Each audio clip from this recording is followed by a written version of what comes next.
Hello friends, ఇవాళైతే మీ దగ్గరికి మంచి రెసిపీతో వచ్చానండి. ఇది చపాతీతో ముంచుకొని తింటే చాలా బాగుంటుంది. చపాతీయే కదండి, రైస్లో కూడా బాగుంటుంది. అదేనండి క్యాప్సికమ్ పొటాటో కర్రీ.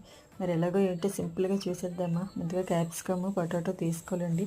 అవి బాగా చిన్న ముక్కలు కట్ చేసుకొని పక్కన పెట్టుకొని, అండ్ అలాగే స్టవ్ ఆన్ చేసుకొని కళాయి పెట్టుకొని ఆయిల్ వేసుకొని పోపు సామాన్లు, ఉల్లిపాయలు, పచ్చిమిర్చి, అండ్ అలాగే వెల్లుల్లి ఇవన్నీ వేసి బాగా ఫ్రై చేసుకోండి. ఫ్రై అయిన తర్వాత మనం ఆల్రెడీ కట్ చేసి పెట్టుకున్నాం కదండి పొటాటో అండ్ అలాగే క్యాప్సికమ్. ఇవి చాలా చిన్న ముక్కలుగా కట్ చేసుకుంటే అప్పుడే కర్రీ టేస్ట్ బాగుంటుంది. సో వాటిని కూడా ఇలా ఫ్రై చేసుకోవచ్చు.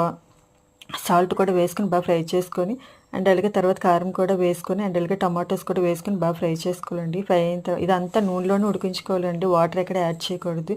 సో ఫైనల్గా ఇలా కొత్తిమీర వేసుకొని ఇలా సర్వ్ చేసుకొని ఇలా చపాతీలు ముంచుకొని తినేయడమేనండి. కర్రీ అయితే సూపర్గా ఉంటుంది. పిల్లలకు కూడా తెలియదండి క్యాప్సికమ్ వేసిన, చాలామంది పిల్లలు క్యాప్సికమ్ తినరు. సో ఇలా వేసి చూడండి, చాలా బాగా తింటారు. Please subscribe. Thank you.